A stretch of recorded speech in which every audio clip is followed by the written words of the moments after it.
अस्सलामुअलैकुम। किसी भी ड्रामेटिक परफॉर्मेंस या ड्रामेटिक प्लॉट को पुरअसर बनाने के लिए जो ऑथर होता है वो बहुत सारी लिटरेरी कन्वेंशंस का इस्तेमाल करता है।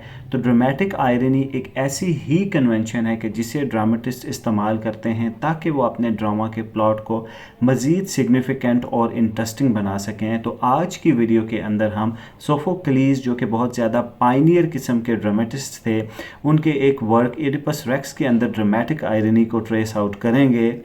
इससे पहले कि हम अपने मेन इशू ऑफ कंसर्न की तरफ जाएं, जो कि ड्रामेटिक आयरनी है, हमें आयरनी का कॉन्सेप्ट बहुत ज़्यादा क्लियर होना चाहिए। तो आयरनी क्या है? Irony refers to the difference between actual and intended meaning. बहुत ही सिंपल डेफिनेशन है। जब एक्चुअल और इंटेंडेड मीनिंग के दरमियान डिफरेंस हो जाए तो उसको आयरनी कहते हैं। जब हम किसी डिस्कोर्स के अंदर शामिल होते हैं, कोई गुफ्तगू करते हैं, तो समटाइम्स हम जिस चीज़ के बारे में बात कर रहे होते हैं उसका एक्चुअल मीनिंग और होता है, जबकि हमारा इंटेंडेड मीनिंग या हमारी इंटेंशन कुछ और होती है। तो ऐसी सिचुएशन जब क्रिएट हो जाती है तो उसे आयरनी कहते हैं। आयरनी का कॉन्सेप्ट एग्जाम्पल के ज़रिए आपको बहुत ज़्यादा क्लियर हो जाएगा। लेट्स सपोज एक ब्राइट सनी डे है जून का। अगर आप उस दिन कहें कि व्हाट अ प्लेजेंट डे, या आप कहें कि वेदर इज़ सो ऑसम, तो जो एक्चुअल मीनिंग है वो ये है कि मौसम हकीकी तौर पर बहुत ज़्यादा ऑसम है, लेकिन जो आपकी इंटेंशन है, आपका इंटेंडेड मीनिंग ये है कि आप आयरॉनिकली कह रहे हैं कि मौसम बहुत गर्म है, लेकिन आप जो वर्ड इस्तेमाल कर रहे हैं वो ये इस्तेमाल कर रहे हैं कि मौसम बहुत ऑसम है। तो इसको हम कह सकते हैं कि तंजिया तौर पर गुफ्तगू करना। देन हम ड्रामेटिक आयरनी की तरफ देखते हैं कि ड्रामेटिक आयरनी क्या है।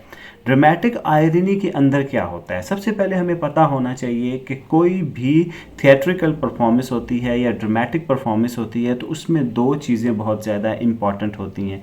नंबर वन चीज़ कैरेक्टर्स, जो कि स्टेज के ऊपर परफॉर्मेंस दे रहे होते हैं। नंबर सेकंड ऑडियंस, जो कि कैरेक्टर्स को स्टेज पे परफॉर्म करता हुए देख रही होती हैं।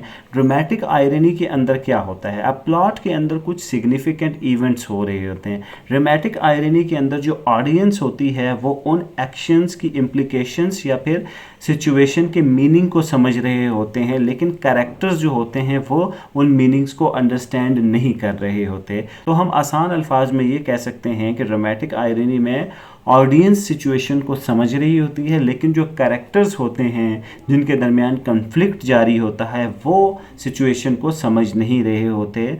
अब हम क्या करेंगे कि ड्रामेटिक आयरनी के कॉन्सेप्ट को मज़ीद क्लियर करने के लिए उन इंस्टेंसेस को देखेंगे एडिपस रेक्स में, जहाँ पे सोफोक्लीस ने ड्रामेटिक आयरनी का बहुत ही खूबसूरत तरीके से इस्तेमाल किया हुआ है।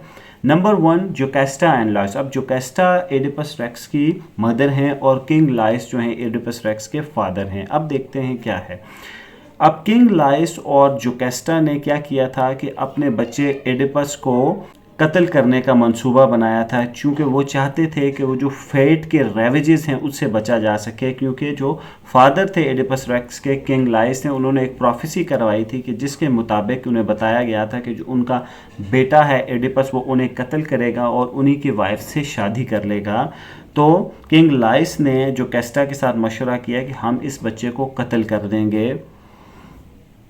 वो इस चीज़ से अनअवेयर थे कि वो एडिपस को तो कत्ल करेंगे, लेकिन एडिपस की किलिंग के अंदर वो सीड्स जर्मिनेट हो रहे हैं कि जो कि उनकी डिस्ट्रक्शन का बाइस बन सकते हैं। दोनों इस फैक्ट से अनअवेयर थे कि एडिपस को किल करने के बावजूद भी एडिपस एक दिन ग्रो करेगा और वो अपने फादर को किल करेगा और अपनी मदर से ही शादी कर लेगा अनइंटेंशनली। यहाँ पर हम देख सकते हैं कि एडिपस रेक्स रिग्रेट का मुजाहरा कर रहा है। Incestuous sin breeding where I was bred, यानी कि जिस घर में मैं पैदा हुआ उस घर के अंदर ही मैंने शादी कर ली। एडिपस का डिपार्चर। अब एडिपस रेक्स हम जानते हैं कि कॉरिंथ में उसकी परवरिश हुई, किंग पॉलीबस और मेरोप के घर के अंदर। लेकिन एडिपस के कान में किसी ने ये बात डाल दी कि एडिपस किंग पॉलीबस का रियल बेटा नहीं है। तो एडिपस ने डिसाइड किया कि वो कॉरिंथ को लीव करेगा और इस तरह चलते चलते वो थीब्स पहुंच गया। लेकिन एडिपस को ये पता नहीं था कि ये जो डिपार्चर है, ये जो माइग्रेशन है फ्रॉम कॉरिंथ टू थीब्स, ये उसके लिए बहुत ज़्यादा फेटल साबित होने लगी और बहुत ज़्यादा हकायक उसके लिए खोलेगी।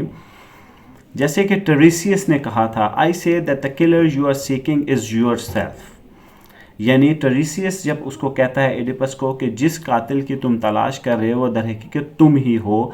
अगर एडिपस कॉरिंथ छोड़कर थीब्स ना आता तो उसे ये जुमला सुनना ना पड़ता। देन टेरेसियस उसे ये बताता है, in sinful union with one you love, यानी जो सिनफुल रिलेशन है जो कैस्टा के साथ, उसको वो सिग्निफाई कर रहे हैं। एक बहुत ही इंपॉर्टेंट चीज़, the seeds of his unhappiness is in his happiness, यानी एडिपस की जो हैप्पीनेस है वो वे को पेव करती है टुवर्ड्स हिज अनहैप्पीनेस। यानी एडिपस बहुत ज़्यादा हैप्पी था कि वो कॉरिंथ से जाएगा तो अपने रियल फादर मदर को ढूंढेगा, लेकिन जो उसकी हैप्पीनेस थी उसी के अंदर उसकी अनहैप्पीनेस के सीड्स थे।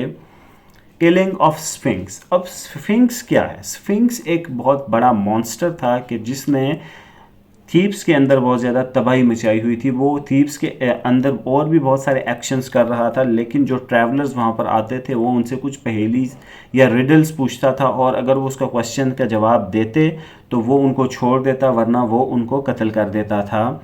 अब जो मॉन्स्टर स्फिंक्स है उसका सामना एडिपस से होता है। एडिपस उसकी पहेली को बूझ लेता है जो वो रिडल उसके सामने रखता है, और फिर अल्टीमेटली एडिपस उसका कत्ल कर देता है। अब एडिपस ये सोच रहा होता है कि जो स्फिंक्स को उसने किल किया वो उसकी सक्सेस है, लेकिन दर हकीकत में वो उसकी सक्सेस नहीं होती, वही उसका फेलियर होता है। एडिपस स्फिंक्स को किल करता है तो वो यही सोच रहा होता है कि उसने बहुत ज़्यादा बड़ा कोई झंडा गाड़ दिया है, क्योंकि उसे थ्रॉन ऑफर किया जाएगा, उसे एक थीव्स का किंग बना दिया जाएगा, और उसके अलावा उसके पास ये भी मौका आएगा कि वो जो क्वीन जो कैस्टा है, जो कि रियल में उसकी ही मदर थी, उससे उसको शादी करने का मौका मिल जाएगा। क्या ही अच्छा होता कि एडिपस स्फिंक्स को कत्ल ना करता। अगर वो स्फिंक्स को कत्ल ना करता तो जो फेट है वो उसके स्पेल के अंडर कभी ना आता। जैसे कि टेरेसियस ने उसे कहा, your great misfortune and your रूइन, यानी यही तुम्हारी तबाही का जरिया है कि जो तुमने स्फिंक्स को कत्ल किया है। Riddle solver. अब रिडल सॉल्वर एक ऐसे शख्स को कहते हैं कि जो कि पहेलियां बूझता है। एडिपस एक रिडल सॉल्वर क्यों है? क्योंकि उसने स्फिंक्स के रिडल को बूझा और उसका जवाब दिया, और अल्टीमेटली उसकी वजह से ही स्फिंक्स की डेथ होती है। Riddle solver is himself riddle, यानी जो रिडल सॉल्वर है, जो कि पहेलियां बूझने वाला शख्स था, वो इटसेल्फ रिडल हो गया, वो इटसेल्फ एक पहेली बनकर रह गया। जो सबसे बड़ी रिडल थी उसकी लाइफ की वो उसकी मैरिज थी जोकेस्टा, जो कि किंग लाइस की मलका थी। यहाँ पर हम वीडियो को करते हैं एंड। होपफुली आपने लेक्चर को अंडरस्टैंड कर लिया होगा। हमने 2 से 3 इंस्टेंसेस को डिस्कस किया कि जहाँ पर ड्रामेटिक आयरनी का यूज़ हुआ है। अब इसके अंदर सिग्निफिकेंट चीज़ ये हो रही है कि जो जो एक्शंस मैंने यहाँ पर डिस्कस किए, उन एक्शंस का कैरेक्टर्स को तो नहीं पता, लेकिन जो इस पर ऑडियंस बैठी हुई है वो प्रेडिक्ट करती है, और जो रीड करने वाला है किसी भी प्ले के प्लॉट को वो भी अंडरस्टैंड करता है कि नेक्स्ट क्या होने लगा है।